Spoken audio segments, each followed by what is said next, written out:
Greetings from ATO headquarters in Indianapolis. Jim Perry, who initiated into the ATO DePauw chapter in 2012 and graduated 3 years later, currently works as the sales and marketing director for the Indiana Sports Corporation. Prior to that, Jim worked and was in charge of ESPN's nationwide high school sports televised efforts. Because of that role, Jim met and worked with a lot of high school athletes nationwide, many names you would recognize who are now playing in college and in the pros, including Bronny James. After 7 years with ESPN, Jim moved back to Indianapolis with his family to join the Indiana Sports Corporation, where he is currently the director of sales and marketing. And right now, he is very busy selling 30,000 tickets for the USA Swimming Olympic Trials coming to Indianapolis June 15th through 23rd. Jim is well on his way to hitting his goal of 30,000 tickets sold. That would be 3 times the largest amount of tickets ever sold for a USA swimming trial event. Jim joins us today. I'm Wynn Smiley, and this is the ATO Show.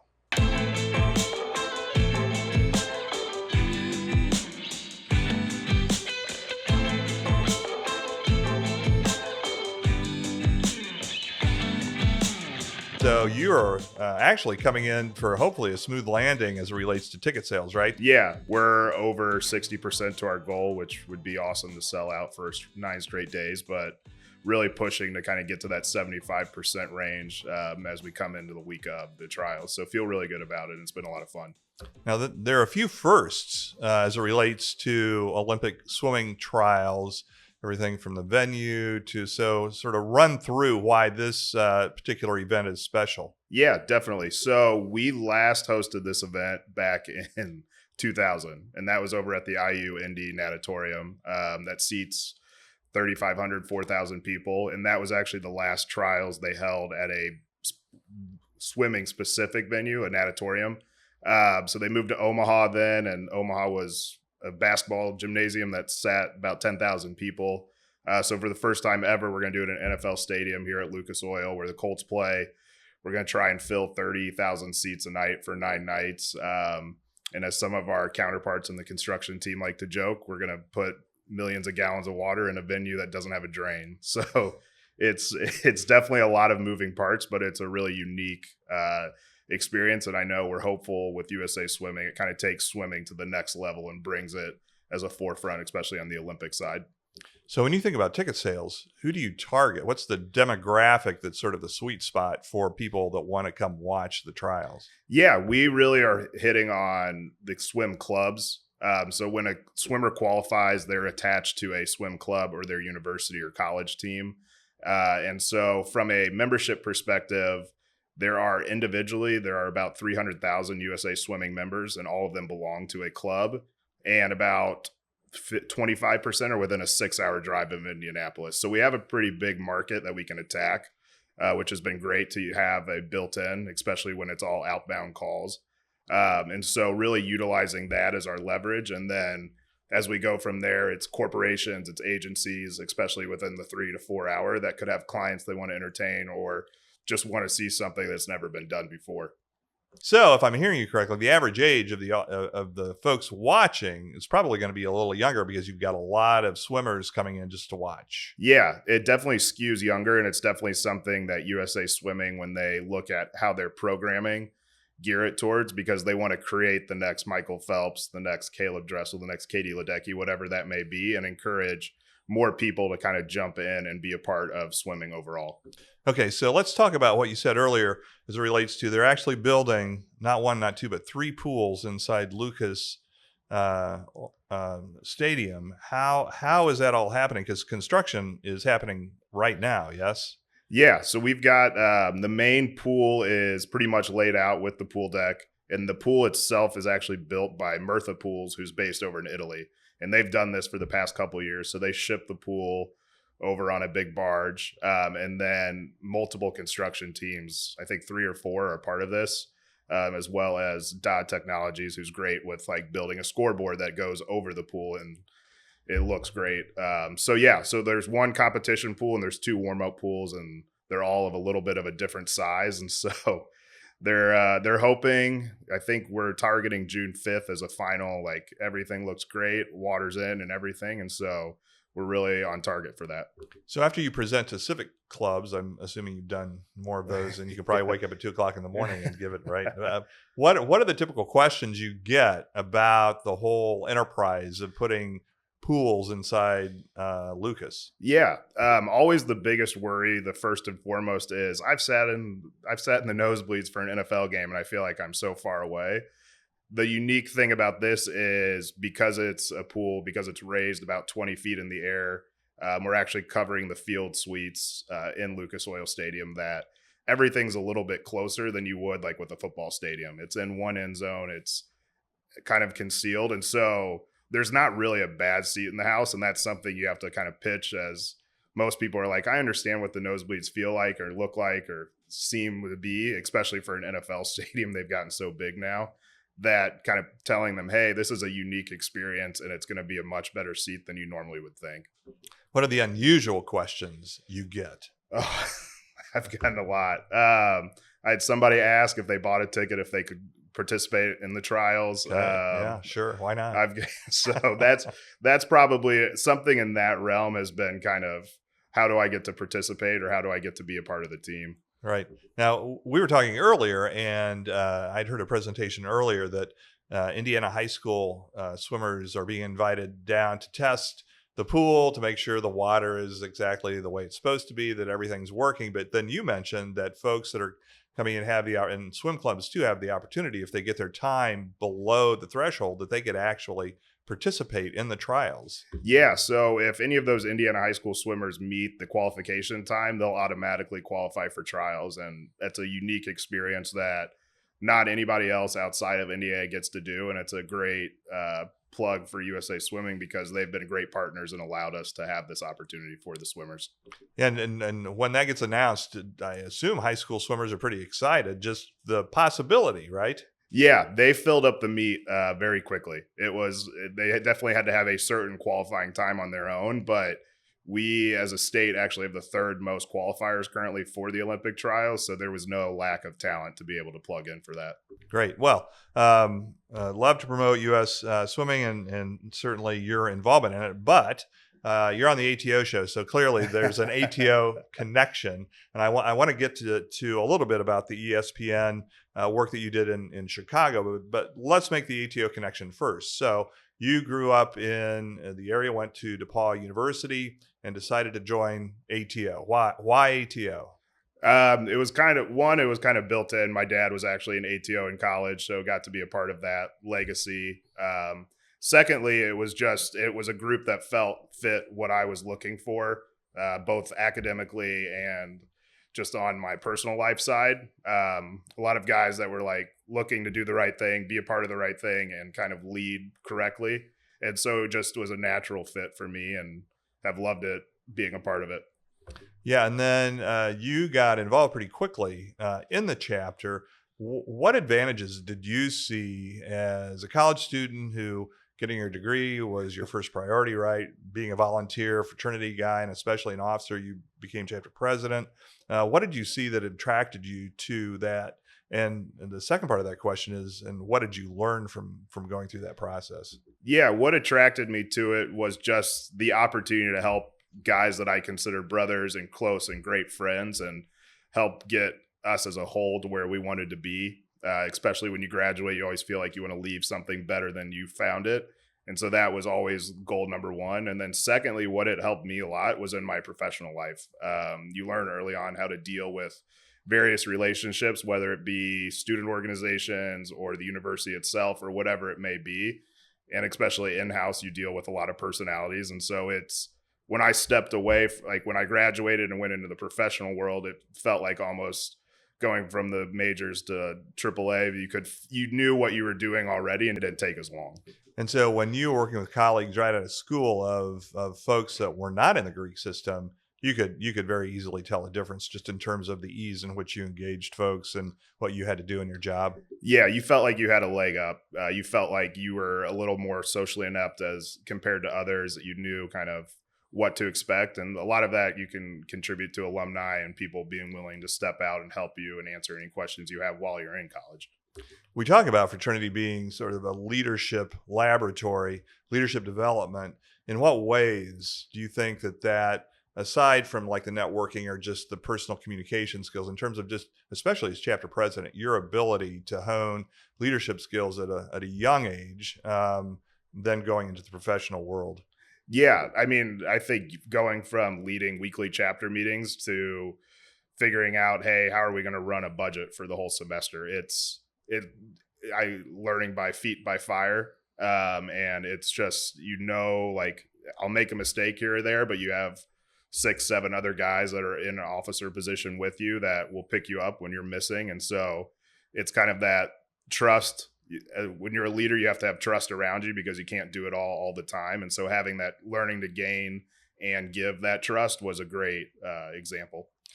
Now, also in your chapter, you had a lot of athletes, right? Varsity athletes in particular. So, just in terms of managing those folks, right? Did that give you a leg up going into then sports management? You sort of had a feel on how the athletes engage and how you need to lead them. I would like to think so sometimes, but in general, it was just they were great because they already knew time management had to be a priority, especially as you said, getting your degree. And so they knew they had 3 major things they always had to take care of, which was schoolwork, athletic work, and then what they had to do with the chapter and the fraternity as a whole. So that they made it a lot easier than I had friends that were other chapter presidents and we would talk all the time and they were like, these guys have too much time on their hands, whereas we were trying to get as many hours as we could out of our athletes. Sure. So, from you graduated from Dawn, then immediately moved to Chicago, Yeah. and then started with a company that had a contract with ESPN to do all high school sports nationwide. Yeah. So I was lucky enough. I had some great internships going through college in the sports management industry. And a former brother actually got me connected with the Paragon Marketing Group up in Chicago. And never in my wildest dreams did I think I would know as much about high school sports as I did over my time there. But it was a really unique experience. Yeah, so most people have no concept of behind the scenes of any kind of broadcasting or cable or any kind of uh, production entity, and especially something that's nationwide with high school sports. You really don't think about the production values and all the logistics and everything that goes into that for all the high school sports. How did you even begin to manage? I mean, how many hundreds of teams like nationwide that ESPN have to look at and say, we're going to air this game, but not this one? Yeah. So when I started, we were a team of 7. When I left, we were a team of 21. And once you got to the 21, it was awesome because you could divide your states and everybody does your research. And internally, you're a salesman for the team and the coach that you're talking to. You want to get them on, you want to pitch them the best you can. And then from there, it's working on game contracts, sponsorship, game logistics, because a lot of times it's not like a college game where Notre Dame's on every week of the season and knows, hey, there's a TV timeout that we can expect and we go take a water break, especially the referees too. So when you're on site running a game, I've had to run on the field for a football game and stop a kickoff from happening before we went live on TV. So it's just a different atmosphere and different challenges than you would face thinking of the normal broadcast that you would watch on TV. Yeah, and do you see teams that, I would assume there are some high school teams that get on more than others simply because they have good players and they have a good record and whatnot? Yeah. Do you see high school students starting to get any kind of affect because they're on television as high school students, and high school students probably have a tough time dealing with sort of being a little more than not about anybody else but themselves? Do you see the sort of the TV exposure on those teams with some high school kids starting to impact them? Yeah. And sometimes it's positive and sometimes it's negative. You definitely will see guys go into certain programs, whether it be football, basketball, whatever it may be, and they thrive. And it's because they've got a good group around them that kind of like, we're doing it this way. And you can either fit the mold or you can fall out of line. And then some guys will bounce around because they'll be chasing the TV or they'll be chasing the next best thing. And you can kind of see it throughout their careers, especially basketball. You see these guys as 18-year-olds, and then about 18 months later, some of them are getting drafted and having to become professionals. And it's a big step that some are ready for, and some have no idea what they're stepping into. Yeah, I don't know how any 18-year-old could be ready for a multi-million-dollar contract and start playing professionally immediately like the NBA, right? It's tough, and some guys have really good people around them that help them and kind of step in and say, this is how you should do it, and like guide them. And others are just kind of thrown into the fire. And I know with our work, we did some with the NBA, and they're really starting to kind of try and capture the loose ends per se, and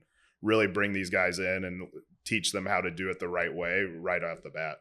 Yeah, so you talked about running out and having to stop at kickoff because of the commercial break or whatnot. Did you ever have to talk to coaches or players and say, hey, man, you need to do something here because I see this not ending well for this young man? We would, if coaches would ask, we could give our advice. And a lot of times you just try and stay third party and just stay out of it, because at the end of the day, like, it's not my basketball program. I don't run the practices. I don't run the day to day. So I'm not going to tell them how to do their job if they're not going to tell me how to do my job. So you try, like, if they ask, or if they're like, hey, who have you been around that has done it the right way or could give me good advice? Like, you can always pass along that contact, those info, and try and help guide them to build it up to where they want to be. Yeah. Did you get many of those requests? Did you have many of those conversations? A couple times. And you definitely remember them, because now down the line, some of those guys are college coaches because they've kind of figured it out, and others are now running programs that had the success that they were looking for 5-10 years ago.